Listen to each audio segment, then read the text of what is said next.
कल्पना कीजिए एक छोटा बच्चा जो अभी अभी इस दुनिया में आया है। उसके मन में हर चीज को जानने की जिज्ञासा है। वो अपने आसपास की हर आवाज को सुनता है, हर चीज को छूकर समझना चाहता है और हर नए अनुभव से कुछ सीखता है। उसके लिए दुनिया एक बड़ी खोज है। लेकिन जैसे जैसे वो बड़ा होता है, धीरे धीरे उसकी इस स्वाभाविक जिज्ञासा पर नियमों की परत चढ़ने लगती है। उसे बताया जाता है कि ऐसे बैठो, ऐसे पढ़ो, ऐसे सोचो और ऐसे बोलो। धीरे धीरे उसकी शिक्षा एक प्राकृतिक प्रक्रिया नहीं रह जाती, बल्कि एक नियंत्रित व्यवस्था बन जाती है। आज की दुनिया में हम शिक्षा को अक्सर एक ही तरीके से समझते हैं। स्कूल जाना, किताबें पढ़ना, परीक्षा देना और अच्छे नंबर लाना। लेकिन क्या यही शिक्षा का असली उद्देश्य है? क्या शिक्षा का मतलब सिर्फ जानकारी इकट्ठा करना है, या शिक्षा का उद्देश्य एक इंसान को समझदार, स्वतंत्र और सोचने वाला बनाना है? यही सवाल लगभग 250 साल पहले एक दार्शनिक ने उठाया था। उस दार्शनिक का नाम था जॉन जैक रूसो। रूसो 18वीं सदी के सबसे प्रभावशाली विचारकों में से एक थे। उन्होंने समाज, स्वतंत्रता और मानव स्वभाव पर गहराई से लिखा। उनकी सबसे प्रसिद्ध किताबों में से एक है एमिल या शिक्षा पर। यह किताब सिर्फ शिक्षा के तरीकों के बारे में नहीं है, बल्कि ये एक गहरा विचार प्रयोग है। रूसो इस किताब में एक काल्पनिक बच्चे की कल्पना करते हैं जिसका नाम है एमिल। इस बच्चे के माध्यम से वो ये समझाने की कोशिश करते हैं कि अगर किसी बच्चे को प्रकृति के अनुसार बढ़ने दिया जाए, अगर उसे हर उम्र में उसकी जरूरत के हिसाब से सीखने दिया जाए, तो वो किस तरह का इंसान बन सकता है। रूसो का मानना था कि जब बच्चा जन्म लेता है तो वो स्वभाव से अच्छा होता है, उसकी जिज्ञासा प्राकृतिक होती है और उसकी सोच स्वतंत्र होती है। लेकिन धीरे धीरे समाज और शिक्षा व्यवस्था उसे अपने नियमों में बांधने लगती है। यही कारण है कि रूसो ने शिक्षा के पारंपरिक तरीकों पर सवाल उठाया। उनका मानना था कि जब हम बच्चों को बहुत जल्दी नियमों, किताबों और अनुशासन के ढांचे में बांध देते हैं, तो हम उनकी प्राकृतिक जिज्ञासा को कम कर देते हैं। इस विचार को समझाने के लिए रूसो एक बहुत दिलचस्प उदाहरण देते हैं। वो कहते हैं कि कल्पना कीजिए, एक छोटा बच्चा पहली बार आग को देखता है। स्वाभाविक रूप से वो उसे छूना चाहता है, क्योंकि वो जानना चाहता है कि ये क्या है। अगर हम तुरंत उसे डांट दें और कहें कि आग को मत छुओ, तो वो शायद डर तो सीख जाएगा, लेकिन वो ये नहीं समझ पाएगा कि आग वास्तव में खतरनाक क्यों है। रूसो का कहना था कि कई बार अनुभव सबसे बड़ा शिक्षक होता है। अगर बच्चा हल्की गर्मी महसूस करेगा, तो वो अपने अनुभव से समझ जाएगा कि आग को सावधानी से छूना चाहिए। इसी तरह रूसो ये भी कहते हैं कि बच्चों को हर समय नियंत्रण में रखना उन्हें मजबूत नहीं बनाता, बल्कि इससे वे दूसरों पर निर्भर बन जाते हैं। उदाहरण के लिए, अगर कोई बच्चा चलना सीख रहा है और हर समय कोई बड़ा उसका हाथ पकड़कर चलाता है, तो वो कभी संतुलन सीख ही नहीं पाएगा। लेकिन अगर वो खुद गिरता है, उठता है और फिर चलने की कोशिश करता है, तो धीरे धीरे उसका संतुलन मजबूत हो जाता है। यही प्राकृतिक सीखने की प्रक्रिया है। रूसो के अनुसार शिक्षा का असली उद्देश्य बच्चों को सिर्फ जानकारी देना नहीं है, बल्कि उन्हें जीवन को समझने की क्षमता देना है। वो मानते थे कि बच्चों को सीखने के लिए प्रकृति के करीब होना चाहिए। उन्हें चीजों को खुद देखने, समझने और अनुभव करने का अवसर मिलना चाहिए। जब बच्चे खुद खोजते हैं, खुद सवाल पूछते हैं और खुद अनुभव करते हैं, तब उनकी समझ ज्यादा गहरी होती है। एमिल किताब में रूसो बचपन से लेकर युवावस्था तक की पूरी शिक्षा यात्रा को समझाते हैं। वो बताते हैं कि हर उम्र की अपनी अलग जरूरत होती है। छोटे बच्चों को खेलने और अनुभव करने से सीखना चाहिए। थोड़े बड़े होने पर उन्हें प्रकृति और दुनिया को समझने का मौका मिलना चाहिए। और जब वे युवा बनते हैं, तब उन्हें समाज, नैतिकता और जिम्मेदारी को समझना चाहिए। रूसो का सबसे बड़ा विचार यह है कि शिक्षा को बच्चे के स्वभाव के अनुसार होना चाहिए, न कि बच्चे को शिक्षा के ढांचे में जबरदस्ती ढालने की कोशिश करनी चाहिए। उस समय यह विचार बहुत क्रांतिकारी था, क्योंकि उस दौर में शिक्षा का मतलब कठोर अनुशासन, रटना और आदेशों का पालन करना माना जाता था। लेकिन रूसो ने कहा कि अगर हम सच में स्वतंत्र और समझदार इंसान बनाना चाहते हैं, तो हमें शिक्षा को प्राकृतिक बनाना होगा। आज भी रूसो के विचार आधुनिक शिक्षा को समझने में बहुत महत्वपूर्ण माने जाते हैं। दुनिया भर में कई शिक्षा विशेषज्ञ ये मानते हैं कि बच्चों को सिर्फ किताबों से नहीं, बल्कि अनुभवों से भी सीखने का अवसर मिलना चाहिए। और यही विचार रूसो ने सबसे पहले इतनी गहराई से समझाया था। इस वीडियो में हम इसी किताब की यात्रा को धीरे धीरे समझेंगे। हम जानेंगे कि रूसो बच्चों की शिक्षा को किस तरह देखते थे, उन्होंने पारंपरिक शिक्षा प्रणाली को क्यों चुनौती दी और क्यों उनके विचार आज भी शिक्षा की दुनिया में इतने महत्वपूर्ण हैं। लेकिन आगे बढ़ने से पहले एक छोटी सी बात। अगर आप चाहते हैं कि ऐसी ही गहरी और समझने में आसान बुक समरीज आपको लगातार मिलती रहे, तो अभी इस वीडियो को लाइक कर दीजिए और चैनल बुक डेकेट को सब्सक्राइब कर लीजिए, ताकि जब भी नई किताब की समरी आए आप उसे मिस न करें। अब आइए इस किताब के अगले महत्वपूर्ण विचार को समझते हैं। रूसो ने पारंपरिक शिक्षा प्रणाली को चुनौती क्यों दी? जब हम आज की शिक्षा व्यवस्था को देखते हैं तो एक पैटर्न साफ दिखाई देता है। लगभग हर जगह बच्चों की पढ़ाई एक तय ढांचे में होती है। सुबह स्कूल, फिर क्लासरूम में बैठकर घंटों तक पढ़ाई, उसके बाद होमवर्क और फिर परीक्षाओं की तैयारी। इस पूरे सिस्टम का एक ही लक्ष्य दिखाई देता है, ज्यादा से ज्यादा जानकारी देना और बच्चों को परीक्षा में सफल बनाना। लेकिन एक समय ऐसा भी था जब कुछ विचारकों ने इस व्यवस्था पर गहरे सवाल उठाए। उनका मानना था कि शिक्षा का उद्देश्य सिर्फ जानकारी देना नहीं होना चाहिए। शिक्षा का उद्देश्य इंसान को जीवन समझने की क्षमता देना होना चाहिए। यहीं से एक महत्वपूर्ण विचार सामने आता है। क्या बच्चों को उसी तरह सिखाया जाना चाहिए जैसे हम बड़े लोगों को सिखाते हैं, या फिर बच्चों के सीखने का तरीका बिल्कुल अलग होना चाहिए? इस किताब का एक मुख्य विचार यही है कि बच्चे और बड़े इंसान एक जैसे नहीं होते। उनकी सोच, उनकी ज़रूरतें और उनकी समझ अलग होती है। इसलिए अगर हम बच्चों को उसी तरीके से पढ़ाने की कोशिश करते हैं जैसे हम बड़े लोगों को पढ़ाते हैं, तो हम उनकी प्राकृतिक सीखने की प्रक्रिया को बाधित कर देते हैं। इस विचार को समझाने के लिए किताब में कई उदाहरण दिए गए हैं। उनमें से एक बहुत दिलचस्प उदाहरण ये है कि जब हम किसी बच्चे को बहुत जल्दी किताबों के जरिए दुनिया समझाने की कोशिश करते हैं, तो हम उसे वास्तविक अनुभव से दूर कर देते हैं। मान लीजिए किसी बच्चे को पेड़ के बारे में सिखाना है। अगर हम उसे सिर्फ किताब में तस्वीर दिखाकर बता दें कि पेड़ क्या होता है, तो वो एक जानकारी तो सीख लेगा। लेकिन अगर वही बच्चा किसी बगीचे में जाए, पेड़ को छुए, उसकी छाया में बैठे, उसकी पत्तियों को देखे और हवा में उनके हिलने की आवाज़ सुने, तो वो उस अनुभव को कहीं ज़्यादा गहराई से समझेगा। यही अंतर है किताब से मिलने वाली जानकारी और अनुभव से मिलने वाली समझ के बीच। इसी तरह एक और उदाहरण दिया जाता है जिसमें बताया जाता है कि अगर किसी बच्चे को नदी के बारे में समझाना हो, तो उसे सिर्फ किताबों में नदी की तस्वीर दिखाना काफ़ी नहीं है। उसे नदी के किनारे ले जाना चाहिए। उसे पानी की धारा को देखना चाहिए, उसकी आवाज़ सुननी चाहिए और ये महसूस करना चाहिए कि पानी कैसे बहता है। जब बच्चा खुद इन चीज़ों को अनुभव करता है तो उसकी समझ ज़्यादा गहरी होती है। वो सिर्फ जानकारी नहीं सीखता, बल्कि दुनिया को महसूस करना सीखता है। इसी कारण इस किताब में बार बार ये विचार सामने आता है कि शिक्षा को बच्चों की प्राकृतिक जिज्ञासा के अनुसार होना चाहिए। बच्चों में जन्म से ही सवाल पूछने की प्रवृत्ति होती है। वे हर चीज़ के बारे में जानना चाहते हैं। लेकिन जब हम उन्हें सिर्फ नियमों और किताबों में बांध देते हैं, तो धीरे धीरे उनकी ये जिज्ञासा कम होने लगती है। एक और महत्वपूर्ण उदाहरण इसमें दिया गया है। मान लीजिए एक बच्चा किसी पहाड़ी को देखकर पूछता है कि ये इतनी ऊंची क्यों है। अगर हम उसे तुरंत एक लंबा वैज्ञानिक उत्तर दे दें, तो शायद वो कुछ शब्द याद कर लेगा। लेकिन अगर उसे उस पहाड़ी पर चढ़ने का अवसर मिले, अगर वो खुद रास्ते को देखे, पत्थरों को महसूस करे और ऊपर पहुंचकर आसपास का दृश्य देखे, तो उसकी समझ कहीं ज्यादा गहरी हो जाएगी।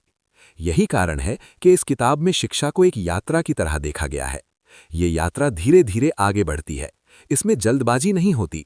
इसमें बच्चों को उनके अनुभवों के माध्यम से सीखने दिया जाता है। इस विचार का एक और महत्वपूर्ण हिस्सा ये भी है कि बच्चों को हर समय नियंत्रण में रखने की आवश्यकता नहीं है। अक्सर बड़े लोग ये सोचते हैं कि बच्चों को हर समय निर्देश देना जरूरी है, लेकिन कई बार यही निर्देश बच्चों की स्वतंत्र सोच को सीमित कर देते हैं। उदाहरण के लिए, अगर कोई बच्चा किसी खिलौने को खोलकर देखना चाहता है कि उसके अंदर क्या है, तो अक्सर बड़े लोग उसे रोक देते हैं। उन्हें लगता है कि खिलौना टूट जाएगा। लेकिन अगर बच्चे को ऐसा करने दिया जाए, तो वो ये समझ सकता है कि चीज़ें कैसे काम करती हैं। वो जिज्ञासा से सीखता है। यही सोच इस किताब का आधार है। सीखना एक प्राकृतिक प्रक्रिया है। जब बच्चे को खोजने की स्वतंत्रता मिलती है, तब वो सबसे अच्छी तरह सीखता है। इस विचार का एक और पहलू ये भी है कि बच्चों को बहुत जल्दी समाज के दबाव में नहीं डालना चाहिए। जब बच्चे बहुत छोटे होते हैं, तो उन्हें अपनी गति से सीखने देना चाहिए। अगर हम उन्हें बहुत जल्दी प्रतियोगिता और तुलना के माहौल में डाल देते हैं, तो उनका ध्यान सीखने से हटकर सिर्फ जीतने और हारने पर केंद्रित हो जाता है। इसलिए इस किताब में ये सुझाव दिया गया है कि शुरुआती शिक्षा का मुख्य उद्देश्य बच्चों की जिज्ञासा को जीवित रखना होना चाहिए। जब जिज्ञासा जीवित रहती है, तो सीखना अपने आप शुरू हो जाता है। यही कारण है कि इस किताब का दृष्टिकोण पारंपरिक शिक्षा से अलग है। इसमें शिक्षा को सिर्फ स्कूल और किताबों तक सीमित नहीं माना गया, इसमें शिक्षा को जीवन का हिस्सा माना गया है। ऐसा अनुभव जो हर दिन, हर जगह और हर परिस्थिति से मिल सकता है। जब हम इस विचार को ध्यान से समझते हैं तो हमें ये एहसास होता है कि सीखना सिर्फ क्लासरूम तक सीमित नहीं है। असली सीख अक्सर वहीं होती है जहां हम खुद अनुभव करते हैं, खुद सवाल पूछते हैं और खुद जवाब खोजते हैं। यही वो विचार है जिसने शिक्षा के बारे में सोचने का तरीका बदल दिया। इसने ये दिखाया कि बच्चों को सिर्फ जानकारी देना ही पर्याप्त नहीं है, उन्हें दुनिया को समझने का अवसर देना भी उतना ही जरूरी है। और इसी विचार के आधार पर इस किताब में एक पूरी शिक्षा यात्रा को समझाया गया है। ऐसी यात्रा जिसमें एक बच्चा धीरे धीरे अपने अनुभवों के माध्यम से दुनिया को समझना सीखता है। अब अगले भाग में हम समझेंगे कि बचपन के शुरुआती वर्षों में सीखना किस तरह होना चाहिए और क्यों छोटे बच्चों के लिए स्वतंत्रता और शारीरिक गतिविधि बहुत महत्वपूर्ण मानी जाती है। जब एक बच्चा इस दुनिया में आता है तो उसका पहला संबंध किताबों से नहीं बल्कि अपने शरीर और अपने आसपास की दुनिया से होता है। वो चीजों को देखकर, छूकर और महसूस करके सीखना शुरू करता है। यही कारण है कि जीवन के शुरुआती सालों को सीखने के लिए सबसे महत्वपूर्ण माना जाता है। इस समय बच्चे की सबसे बड़ी जरूरत होती है स्वतंत्रता। उसे अपने शरीर को इस्तेमाल करने की आजादी चाहिए। वो रेंगना सीखता है, चलना सीखता है, गिरता है और फिर उठना सीखता है। यही अनुभव उसके शरीर और दिमाग दोनों को विकसित करते हैं। अक्सर बड़े लोग ये सोचते हैं कि बच्चे को हर समय सुरक्षित रखना चाहिए और हर खतरे से दूर रखना चाहिए। लेकिन अगर सुरक्षा के नाम पर हम बच्चे को हर अनुभव से दूर कर दें तो वो बहुत सी जरूरी चीजें सीख ही नहीं पाएगा। मान लीजिए एक छोटा बच्चा चलना सीख रहा है। अगर हर समय कोई उसका हाथ पकड़कर चलाए तो शायद वो गिरने से बच जाएगा, लेकिन वो संतुलन सीखने में ज्यादा समय लेगा। इसके विपरीत अगर वो खुद चलने की कोशिश करे, कभी कभी गिरे और फिर उठे, तो उसका शरीर धीरे धीरे संतुलन समझने लगेगा। इसी तरह जब बच्चे अपने आसपास की चीजों को छूते हैं तो वे दुनिया के बारे में सीखते हैं। मिट्टी को छूने से उन्हें उसका एहसास होता है। पानी से खेलने से वे समझते हैं कि चीजें कैसे बहती हैं। पत्थरों को उठाकर देखने से उन्हें वजन और आकार का अंदाजा होता है। इन छोटे छोटे अनुभवों से बच्चों का दिमाग तेजी से विकसित होता है। यही वजह है कि शुरुआती सालों में बच्चों को बहुत ज्यादा नियम और नियंत्रण बच्चों की प्राकृतिक सीखने की प्रक्रिया को धीमा कर सकते हैं। एक और महत्वपूर्ण बात यह है कि इस उम्र में बच्चों को बहुत ज्यादा समझाने की जरूरत नहीं होती। वे अपने अनुभवों से खुद सीखते हैं। अगर कोई बच्चा ठंडी चीज को छूता है तो वो खुद समझ जाता है कि वो ठंडी है। अगर वो किसी गर्म चीज के पास जाता है तो उसे गर्मी का एहसास होता है। यानी इस उम्र में सीखने का सबसे अच्छा तरीका है अनुभव। अक्सर हम सोचते हैं कि बच्चों को जल्दी से जल्दी पढ़ना और लिखना सिखाना जरूरी है, लेकिन अगर हम ध्यान से देखें तो समझ आएगा कि पढ़ना और लिखना जीवन का सिर्फ एक हिस्सा है। उससे पहले बच्चों को दुनिया को समझना होता है। उन्हें यह समझना होता है कि चीजें कैसे काम करती हैं। उन्हें यह समझना होता है कि दूरी क्या होती है, वजन क्या होता है और संतुलन क्या होता है। ये सारी चीजें किताबों से नहीं बल्कि अनुभव से सीखी जाती हैं। उदाहरण के लिए अगर एक बच्चा पत्थर को पानी में फेंकता है और देखता है कि वो डूब जाता है तो वो एक छोटा सा वैज्ञानिक अनुभव कर रहा होता है। अगर वो लकड़ी का टुकड़ा पानी में डालता है और देखता है कि वो तैर रहा है तो वो एक और अनुभव से सीख रहा होता है। इस तरह के छोटे छोटे अनुभव बच्चों के दिमाग में गहरी समझ बनाते हैं। यही कारण है कि शुरुआती सालों में बच्चों को प्रकृति के करीब रहने देना बहुत महत्वपूर्ण माना जाता है। जब बच्चा खुली जगह में खेलता है, पेड़ों के बीच दौड़ता है, मिट्टी में हाथ लगाता है और आसमान को देखता है तो वो सिर्फ खेल नहीं रहा होता, वो अपने आसपास की दुनिया को समझना शुरू कर रहा होता है। इसके विपरीत अगर बच्चा हर समय कमरे में बंद रहे, सिर्फ स्क्रीन देखे या सिर्फ निर्देशों का पालन करे तो उसकी जिज्ञासा धीरे धीरे कम हो सकती है। बचपन का असली उद्देश्य सिर्फ पढ़ाई नहीं है, बचपन का उद्देश्य है खोज करना। जब बच्चा खोज करता है तो वो सवाल पूछता है। जब वो सवाल पूछता है तो उसकी सोच विकसित होती है, और जब उसकी सोच विकसित होती है तभी वो आगे चलकर सच में सीखने वाला इंसान बनता है। इसीलिए शुरुआती शिक्षा का सबसे बड़ा लक्ष्य ये होना चाहिए कि बच्चे की जिज्ञासा को जिंदा रखा जाए। अगर जिज्ञासा जिंदा रहती है तो सीखना अपने आप शुरू हो जाता है, और यही वो आधार है जिस पर आगे की शिक्षा खड़ी होती है। अगर शुरुआती सालों में बच्चे को स्वतंत्रता, अनुभव और प्रकृति के साथ समय मिलता है तो वो आगे चलकर ज्यादा समझदार और आत्मनिर्भर इंसान बन सकता है। अब आगे हम समझेंगे कि जैसे जैसे बच्चा थोड़ा बड़ा होता है, उसकी जिज्ञासा और भी बढ़ने लगती है। इस उम्र में सीखने का तरीका कैसे बदलता है और क्यों अनुभव आधारित शिक्षा इस समय सबसे प्रभावी मानी जाती है। जैसे जैसे बच्चा थोड़ा बड़ा होता है, उसकी जिज्ञासा और भी मजबूत होने लगती है। अब वो सिर्फ चीजों को छूकर या देखकर ही नहीं सीखता, बल्कि सवाल भी पूछने लगता है। वो जानना चाहता है कि चीजें क्यों होती हैं, कैसे होती हैं और किस वजह से होती हैं। यही वो उम्र है जब बच्चों का दिमाग सबसे तेजी से सवाल पैदा करता है। इस उम्र में सीखने का सबसे प्रभावी तरीका ये नहीं है कि उन्हें लगातार उत्तर दिए जाएं, बल्कि उन्हें खुद उत्तर खोजने की दिशा में प्रेरित किया जाए। जब बच्चे खुद किसी चीज का कारण समझते हैं, तो वो ज्ञान उनके दिमाग में लंबे समय तक रहता है। मान लीजिए एक बच्चा आकाश में उड़ते हुए पक्षियों को देखता है और पूछता है कि पक्षी उड़ कैसे लेते हैं। अगर उसे तुरंत एक वैज्ञानिक उत्तर दे दिया जाए, तो शायद वो कुछ शब्द याद कर लेगा। लेकिन अगर उसे पक्षियों को ध्यान से देखने दिया जाए, उनके पंखों की गति, उनकी उड़ान का तरीका और हवा में उनके संतुलन को, तो धीरे धीरे उसकी समझ गहरी होने लगेगी। इसी तरह जब बच्चे किसी पहेली या समस्या से जूझते हैं, तो उनका दिमाग सक्रिय हो जाता है। वे सोचते हैं, कोशिश करते हैं और कई बार गलतियां भी करते हैं। लेकिन यही गलतियां उन्हें सीखने का अवसर देती हैं। जब कोई बच्चा खुद समाधान ढूंढता है, तो उसे अपनी क्षमता पर विश्वास भी बढ़ता है। इस उम्र में बच्चों को सिर्फ निर्देश देने की बजाय उन्हें अवसर देना ज्यादा जरूरी होता है। अवसर चीजों को देखने का, समझने का और उनके पीछे के कारणों को खोजने का। जब उन्हें ये स्वतंत्रता मिलती है, तो सीखना एक बोझ नहीं, बल्कि एक रोमांच बन जाता है। इस चरण में बच्चों को प्रकृति और वास्तविक दुनिया से जोड़ना भी बहुत महत्वपूर्ण होता है। जब बच्चा किसी खेत को देखता है, पौधों को बढ़ते हुए देखता है या मौसम के बदलते रूप को महसूस करता है, तो वो सिर्फ एक दृश्य नहीं देख रहा होता। वो धीरे धीरे ये समझने लगता है कि दुनिया कैसे काम करती है। इसी तरह समय का अनुभव भी इसी उम्र में विकसित होने लगता है। अगर बच्चे को किसी बीज को बोकर उसे धीरे धीरे पौधा बनते हुए देखने का मौका मिले, तो वो धैर्य और परिवर्तन दोनों को समझता है। वो ये सीखता है कि हर चीज को बढ़ने में समय लगता है। जिज्ञासा आधारित शिक्षा का एक और महत्वपूर्ण पहलू ये है कि इसमें तुलना और प्रतियोगिता कम होती है। इस उम्र में अगर बच्चों का ध्यान लगातार दूसरों से तुलना करने में लगा दिया जाए, तो उनका ध्यान सीखने से हटकर सिर्फ परिणामों पर केंद्रित हो सकता है। लेकिन अगर उनका ध्यान खोज और समझ पर रहे, तो सीखना स्वाभाविक रूप से आगे बढ़ता है। यही कारण है कि इस उम्र में बच्चों को ऐसे कामों में शामिल करना उपयोगी होता है, जैसे कोई साधारण उपकरण बनाना, किसी चीज को जोड़ना या किसी समस्या का समाधान ढूंढना।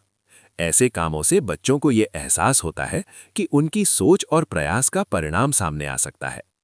धीरे धीरे इसी प्रक्रिया के माध्यम से बच्चों में आत्मनिर्भरता की भावना विकसित होने लगती है। जब वे खुद किसी समस्या को हल करते हैं, तो उन्हें अपने निर्णयों पर भरोसा होने लगता है। यही भरोसा आगे चलकर उनके व्यक्तित्व का महत्वपूर्ण हिस्सा बनता है।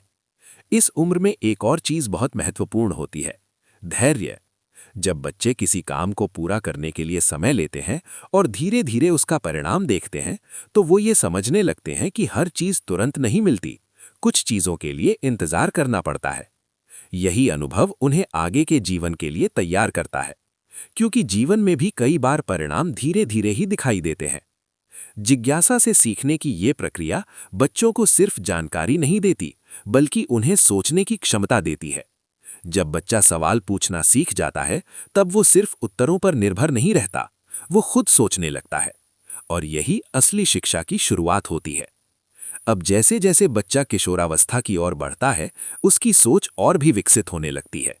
वो सिर्फ दुनिया को समझना ही नहीं चाहता, बल्कि उसमें अपनी भूमिका भी समझना चाहता है। इसी चरण में शिक्षा का ध्यान धीरे धीरे व्यावहारिक कौशल और जीवन के वास्तविक अनुभवों की ओर बढ़ने लगता है। अगले भाग में हम समझेंगे कि जीवन के इस अगले चरण में व्यावहारिक कौशल और वास्तविक अनुभव इतने महत्वपूर्ण क्यों हो जाते हैं और किस तरह ये अनुभव किसी व्यक्ति को आत्मनिर्भर बनाते हैं। कई लोग ये मानते हैं कि शिक्षा का मतलब है ज़्यादा से ज़्यादा किताबें पढ़ना और ज़्यादा से ज़्यादा जानकारी याद रखना। लेकिन अगर हम जीवन को ध्यान से देखें तो समझ आता है कि सिर्फ जानकारी ही किसी इंसान को सक्षम नहीं बनाती। असली फर्क तब पड़ता है जब कोई व्यक्ति अपने ज्ञान को वास्तविक जीवन में इस्तेमाल करना सीखता है। जब एक बच्चा धीरे धीरे बड़ा होने लगता है तो उसकी सीखने की जरूरत भी बदलने लगती है। अब सिर्फ जिज्ञासा या खोज ही पर्याप्त नहीं होती। इस समय उसे ये समझने की आवश्यकता होती है कि दुनिया में चीजें वास्तव में कैसे काम करती हैं। यहीं से शिक्षा का एक नया चरण शुरू होता है, व्यावहारिक कौशल का चरण। इस चरण का विचार बहुत सरल है। अगर कोई व्यक्ति जीवन को समझना चाहता है तो उसे केवल सिद्धांत नहीं बल्कि काम करने का अनुभव भी होना चाहिए। जब कोई बच्चा अपने हाथों से कुछ बनाता है, किसी समस्या को हल करता है या किसी काम को पूरा करता है, तो वो सिर्फ एक कौशल नहीं सीख रहा होता, वो धैर्य, ध्यान और जिम्मेदारी भी सीख रहा होता है। यही कारण है कि इस चरण में बच्चों को किसी न किसी प्रकार के काम से जोड़ना उपयोगी माना जाता है। ऐसा काम जिसमें मेहनत भी हो और परिणाम भी दिखाई दे। मान लीजिए एक बच्चा किसी लकड़ी के टुकड़े से एक साधारण खिलौना बनाने की कोशिश करता है। शुरुआत में शायद वो सफल ना हो, उसका बनाया हुआ खिलौना ठीक से खड़ा ना हो पाए या उसका आकार सही ना बने। लेकिन जब वो बार बार कोशिश करता है तो धीरे धीरे उसकी समझ बढ़ती है। वो ये सीखता है कि किस तरह नाप लेना चाहिए, किस तरह चीज़ों को जोड़ना चाहिए और किस तरह संतुलन बनाया जाता है। इस प्रक्रिया में वो केवल एक वस्तु बनाना नहीं सीखता, बल्कि ये भी समझता है कि किसी चीज़ को बनाने के पीछे कितना प्रयास लगता है। इसी तरह जब कोई बच्चा किसी साधारण उपकरण को खोलकर ये समझने की कोशिश करता है कि उसके अंदर क्या है, तो उसका ध्यान सिर्फ जिज्ञासा तक सीमित नहीं रहता। वो ये समझने लगता है कि अलग-अलग हिस्से मिलकर कैसे काम करते हैं। ये समझ धीरे धीरे उसकी तार्किक सोच को मजबूत करती है। व्यावहारिक कौशल का एक और महत्वपूर्ण पहलू ये है कि ये व्यक्ति को आत्मनिर्भर बनाता है। जब कोई बच्चा खुद किसी समस्या का समाधान खोजने लगता है तो उसे ये एहसास होता है कि वो अपने प्रयास से चीज़ों को बदल सकता है। उदाहरण के लिए, अगर कोई बच्चा अपने कमरे में किसी छोटी चीज़ को ठीक करने की कोशिश करता है, जैसे किसी ढीले स्क्रू को कसना या किसी टूटी हुई चीज़ को जोड़ना, तो वो ये सीखता है कि हर समस्या के लिए तुरंत किसी और पर निर्भर होना ज़रूरी नहीं है। ये अनुभव उसके आत्मविश्वास को बढ़ाता है। यही कारण है कि शिक्षा के इस चरण में केवल किताबों के ज्ञान पर निर्भर रहना पर्याप्त नहीं माना जाता। असली सीख तब होती है जब व्यक्ति किसी काम को खुद करके देखता है। जब बच्चा अपने प्रयास से किसी काम को पूरा करता है तो उसे उस काम की कीमत भी समझ में आती है। उसे ये एहसास होता है कि किसी वस्तु के पीछे कितना समय और मेहनत लगी होती है। ये समझ आगे चलकर उसके व्यवहार को भी प्रभावित करती है। वो चीज़ों का सम्मान करना सीखता है और मेहनत की कीमत समझता है। इसी चरण में एक और महत्वपूर्ण गुण विकसित होता है, समस्या समाधान की क्षमता। जीवन में हर व्यक्ति को कई तरह की समस्याओं का सामना करना पड़ता है। अगर किसी व्यक्ति ने बचपन में ही समस्याओं को हल करने की आदत विकसित कर ली हो तो वो आगे चलकर कठिन परिस्थितियों में भी शांत रहकर सोच सकता है। यही कारण है कि व्यावहारिक कौशल सिर्फ काम करने की क्षमता नहीं सिखाते, बल्कि सोचने की शैली भी विकसित करते हैं। जब कोई बच्चा किसी समस्या को हल करने की कोशिश करता है तो वो कई संभावनाओं के बारे में सोचता है। वो अलग अलग तरीकों को आजमाता है। कभी कोई तरीका काम करता है और कभी नहीं करता, लेकिन इस प्रक्रिया के दौरान उसकी समझ लगातार विकसित होती रहती है। धीरे धीरे वो ये सीखने लगता है कि असफलता भी सीखने का हिस्सा होती है। हर असफल प्रयास उसे अगले प्रयास के लिए थोड़ा और समझदार बनाता है। व्यावहारिक कौशल का एक और लाभ ये है कि ये व्यक्ति को वास्तविक दुनिया के करीब लाता है। जब कोई बच्चा किसी काम में समय और मेहनत लगाता है तो उसे ये एहसास होता है कि किसी परिणाम तक पहुंचने के लिए धैर्य और निरंतर प्रयास की आवश्यकता होती है। ये समझ जीवन के हर क्षेत्र में उपयोगी होती है। इसीलिए इस चरण में शिक्षा का उद्देश्य केवल जानकारी बढ़ाना नहीं होता। उद्देश्य ये होता है कि व्यक्ति को वास्तविक जीवन की चुनौतियों के लिए तैयार किया जाए। जब कोई बच्चा अपने हाथों से काम करना सीखता है, समस्याओं का समाधान खोजता है और अपने प्रयासों से परिणाम देखता है, तो वो धीरे धीरे एक आत्मनिर्भर व्यक्ति बनता है। और यही आत्मनिर्भरता आगे चलकर उसके व्यक्तित्व की मजबूत नींव बनती है। अब अगले चरण में शिक्षा का ध्यान एक और महत्वपूर्ण दिशा में बढ़ता है। जैसे जैसे व्यक्ति युवा होने लगता है, उसके सामने केवल काम या कौशल का प्रश्न नहीं रहता, वो ये भी समझना चाहता है कि सही और गलत क्या है, दूसरों के साथ कैसा व्यवहार होना चाहिए और समाज में उसकी भूमिका क्या है। अगले भाग में हम समझेंगे कि नैतिकता और भावनात्मक समझ किसी व्यक्ति के विकास में क्यों इतनी महत्वपूर्ण होती है और किस तरह ये चरण किसी इंसान को जिम्मेदार और संवेदनशील बनाता है। क्या आपने कभी ये सोचा है कि एक इंसान सही और गलत के बीच फर्क करना कैसे सीखता है? क्या ये सिर्फ नियमों से सीखा जाता है या ये समझ धीरे धीरे अनुभव से विकसित होती है? बचपन के शुरुआती वर्षों में एक बच्चा मुख्य रूप से दुनिया को समझना सीखता है, लेकिन जैसे जैसे वो बड़ा होता है, एक नया प्रश्न उसके सामने आने लगता है, दूसरों के साथ कैसा व्यवहार करना चाहिए। यहीं से नैतिकता और भावनात्मक समझ का विकास शुरू होता है। अब तक उसकी शिक्षा मुख्य रूप से अनुभव, जिज्ञासा और कौशल के माध्यम से आगे बढ़ रही थी, लेकिन अब वो लोगों को देखना शुरू करता है। वो ये समझने लगता है कि अलग-अलग लोग अलग-अलग परिस्थितियों में कैसे व्यवहार करते हैं। इसी समय उसके भीतर एक नई क्षमता विकसित होने लगती है, दूसरों की भावनाओं को समझने की क्षमता। उदाहरण के लिए मान लीजिए एक बच्चा खेलते समय गलती से किसी दूसरे बच्चे को धक्का दे देता है। पहले शायद उसे ये एहसास नहीं होगा कि सामने वाले को दर्द हुआ है, लेकिन जब वो उस बच्चे के चेहरे पर दर्द या उदासी देखता है तो धीरे धीरे उसके भीतर सहानुभूति की भावना विकसित होने लगती है।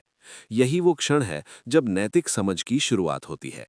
सही और गलत का ज्ञान सिर्फ नियमों से नहीं आता, ये दूसरों की स्थिति को समझने से आता है। जब कोई बच्चा ये महसूस करता है कि उसके व्यवहार से किसी दूसरे को दुख हो सकता है, तो वो धीरे धीरे अपने व्यवहार को नियंत्रित करना सीखता है। इसी प्रक्रिया के माध्यम से उसके भीतर जिम्मेदारी की भावना भी विकसित होती है।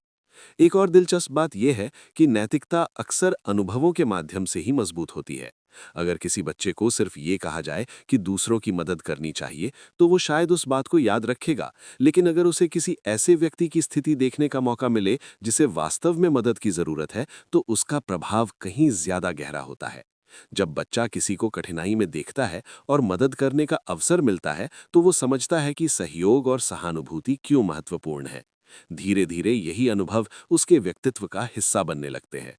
यहीं पर शिक्षा का एक और महत्वपूर्ण पहलू सामने आता है, भावनात्मक संतुलन। जैसे जैसे व्यक्ति बड़ा होता है, उसे अलग अलग परिस्थितियों का सामना करना पड़ता है। कभी सफलता मिलती है, कभी असफलता। कभी लोग उसकी प्रशंसा करते हैं तो कभी आलोचना भी करते हैं। अगर किसी व्यक्ति ने बचपन में भावनाओं को समझना और संभालना सीख लिया हो, तो वो इन परिस्थितियों का सामना अधिक संतुलित तरीके से कर सकता है। यही कारण है कि शिक्षा का उद्देश्य सिर्फ बुद्धि को विकसित करना नहीं होना चाहिए, भावनात्मक समझ भी उतनी ही महत्वपूर्ण होती है। जब किसी व्यक्ति में सहानुभूति, धैर्य और समझ विकसित होती है, तो वो समाज में बेहतर तरीके से जी सकता है। यही वो चरण है जहां व्यक्ति ये समझना शुरू करता है कि उसका व्यवहार केवल उसके लिए नहीं, बल्कि दूसरों के लिए भी मायने रखता है। और इसी समझ के साथ वो धीरे धीरे एक जिम्मेदार इंसान बनने की दिशा में आगे बढ़ता है। यहाँ एक छोटी सी बात आपसे पूछना चाहता हूँ।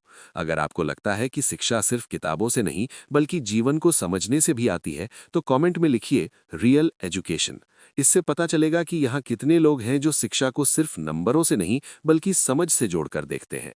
और अगर आपको इस तरह की गहरी बुक समरीज पसंद आती हैं, तो वीडियो को लाइक जरूर कीजिए। इससे ये वीडियो ज्यादा लोगों तक पहुंचती है और ऐसे विचार ज्यादा लोगों तक पहुंच पाते हैं। अब जैसे जैसे व्यक्ति और बड़ा होता है, उसके सामने एक और महत्वपूर्ण सवाल आता है, समाज में उसकी भूमिका क्या है। वो ये समझना चाहता है कि स्वतंत्रता क्या है, जिम्मेदारी क्या है और दूसरों के साथ मिलकर जीवन कैसे जिया जाता है। अगले भाग में हम इसी विषय को समझेंगे, समाज, स्वतंत्रता और जिम्मेदारी के बीच संतुलन कैसे बनाया जाता है। जब कोई व्यक्ति धीरे धीरे युवा होने लगता है, तो उसके सामने एक नया सवाल खड़ा होता है। अब तक उसने बहुत सी चीजें सीख ली होती हैं, दुनिया को देखना, अनुभव से समझना, अपने हाथों से काम करना और अपने निर्णय लेना। लेकिन अब एक नई चुनौती सामने आती है। वो ये समझना चाहता है कि समाज में उसकी जगह क्या है, क्योंकि इंसान अकेले नहीं जीता। हम सब किसी न किसी समाज का हिस्सा होते हैं। हमारे फैसले सिर्फ हमें ही नहीं, बल्कि दूसरे लोगों को भी प्रभावित करते हैं।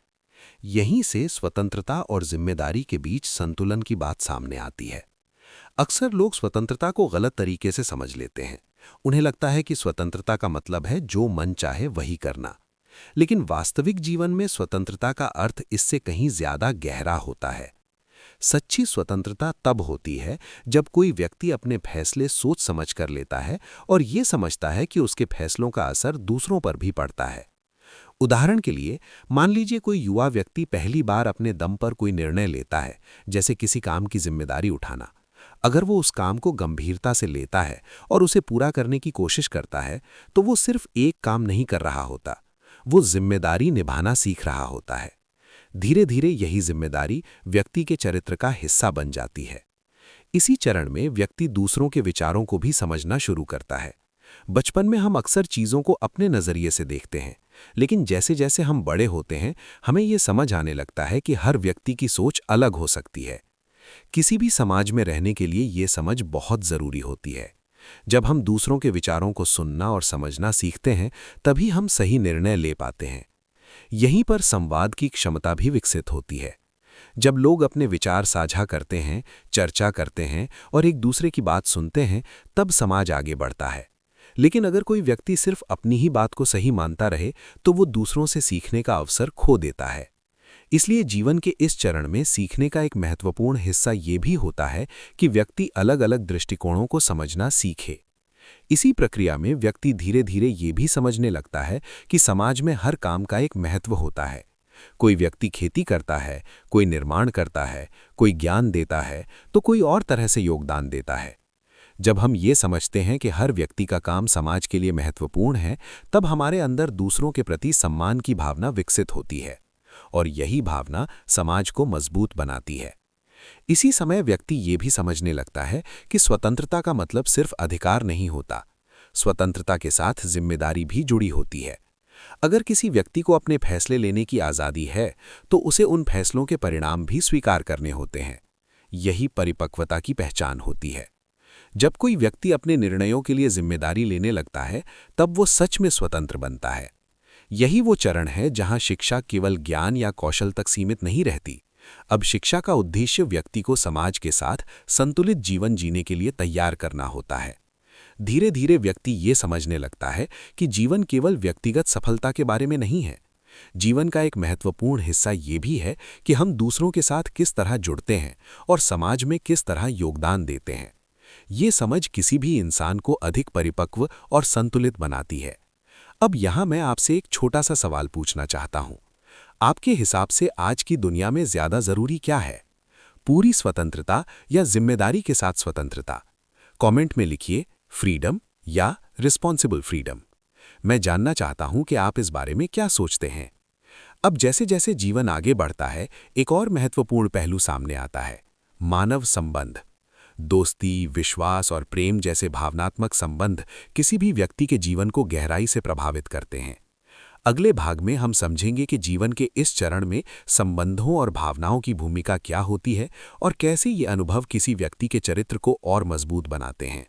जब कोई व्यक्ति जीवन के उस चरण में पहुंचता है जहां वो समाज को समझने लगता है, तब उसके जीवन में एक और महत्वपूर्ण चीज प्रवेश करती है, संबंध। अब तक उसकी यात्रा मुख्य रूप से सीखने, अनुभव करने और खुद को समझने की रही होती है, लेकिन अब वो दूसरों के साथ गहरे संबंध बनाना भी सीखता है। मानव जीवन में संबंधों की भूमिका बहुत गहरी होती है। दोस्ती, विश्वास और सहयोग जैसे अनुभव किसी भी व्यक्ति के व्यक्तित्व को आकार देते हैं। जब कोई व्यक्ति दूसरों के साथ समय बिताता है, उनके विचारों को समझता है और उनके साथ भावनात्मक रूप से जुड़ता है, तब उसकी समझ केवल ज्ञान तक सीमित नहीं रहती, वो जीवन को अधिक व्यापक रूप में देखने लगता है। यही वो समय होता है जब व्यक्ति अपने भावनात्मक संसार को भी समझना शुरू करता है। वो ये महसूस करने लगता है कि इंसान सिर्फ तर्क और विचारों से नहीं चलता, बल्कि भावनाएं भी उसके निर्णयों को प्रभावित करती हैं। उदाहरण के लिए, जब दो लोग किसी समस्या को मिलकर हल करने की कोशिश करते हैं, तो वो केवल समाधान ही नहीं ढूंढ रहे होते, वे एक दूसरे पर भरोसा करना भी सीख रहे होते हैं। धीरे धीरे यही भरोसा मजबूत संबंधों की नींव बनता है। इसी तरह दोस्ती का अनुभव भी बहुत महत्वपूर्ण होता है। सच्ची दोस्ती केवल साथ समय बिताने का नाम नहीं है। सच्ची दोस्ती तब बनती है जब लोग एक दूसरे को समझते हैं, एक दूसरे की कठिनाइयों में साथ खड़े रहते हैं और एक दूसरे के विकास में योगदान देते हैं। इन अनुभवों से व्यक्ति ये सीखता है कि संबंध केवल भावनात्मक जुड़ाव नहीं है, बल्कि जिम्मेदारी भी है। जब कोई व्यक्ति किसी संबंध को महत्व देता है तो वो ये समझता है कि उसे उस संबंध को निभाने के लिए धैर्य, सम्मान और ईमानदारी की आवश्यकता होती है। यहीं से जीवन का एक और महत्वपूर्ण पाठ सामने आता है, विश्वास का महत्व। विश्वास किसी भी संबंध की सबसे मजबूत नींव होता है। अगर विश्वास नहीं हो तो कोई भी संबंध लंबे समय तक नहीं टिक सकता। लेकिन विश्वास अचानक नहीं बनता, ये धीरे धीरे बनता है, छोटे छोटे अनुभवों के माध्यम से। जब लोग एक दूसरे के साथ ईमानदार रहते हैं और एक दूसरे की भावनाओं का सम्मान करते हैं, तभी विश्वास मजबूत होता है। इसी चरण में व्यक्ति प्रेम की भावना को भी समझने लगता है। प्रेम केवल आकर्षण नहीं होता, प्रेम में समझ, धैर्य और सम्मान भी शामिल होते हैं। जब कोई व्यक्ति किसी दूसरे व्यक्ति की खुशी और भलाई के बारे में सच में सोचने लगता है, तब वो भावनात्मक रूप से अधिक परिपक्व बनता है। इन संबंधों के माध्यम से व्यक्ति ये भी सीखता है कि जीवन केवल व्यक्तिगत उपलब्धियों तक सीमित नहीं है। जीवन का एक बड़ा हिस्सा ये भी है कि हम दूसरों के साथ किस तरह जुड़ते हैं और उनके जीवन में क्या योगदान देते हैं।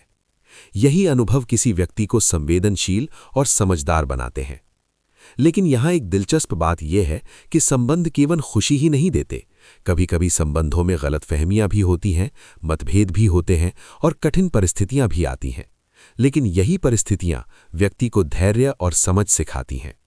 जब कोई व्यक्ति इन परिस्थितियों से सीखता है तो वो भावनात्मक रूप से और मजबूत बन जाता है। यही कारण है कि जीवन के इस चरण में भावनात्मक समझ उतनी ही महत्वपूर्ण होती है जितनी बौद्धिक समझ। जब दोनों का संतुलन बनता है, तब व्यक्ति वास्तव में परिपक्व बनता है। अब यहां मैं आपसे एक छोटा सा सवाल पूछना चाहता हूं। आपके हिसाब से जीवन में सबसे मजबूत संबंध किससे बनते हैं? विश्वास से या सिर्फ समय बिताने से? कमेंट में लिखिए ट्रस्ट या टाइम। मैं जानना चाहता हूं कि आप इस बारे में क्या सोचते हैं। धीरे धीरे इन अनुभवों के माध्यम से व्यक्ति जीवन को गहराई से समझने लगता है। वो ये महसूस करता है कि ज्ञान, कौशल और संबंध, ये तीनों मिलकर ही एक संतुलित जीवन बनाते हैं। अब हम इस पूरी यात्रा के अंतिम चरण की ओर बढ़ते हैं। अगले भाग में हम समझेंगे कि इन सभी अनुभवों का अंतिम उद्देश्य क्या है और कैसे ये सब मिलकर एक स्वतंत्र, समझदार और संतुलित इंसान का निर्माण करते हैं। अगर हम पूरी शिक्षा यात्रा को ध्यान से देखें तो एक महत्वपूर्ण बात सामने आती है। शिक्षा का असली उद्देश्य सिर्फ ज्ञान देना नहीं है। शिक्षा का असली उद्देश्य है एक ऐसे इंसान का निर्माण करना जो समझदार हो, स्वतंत्र हो और जीवन को संतुलित तरीके से जी सके।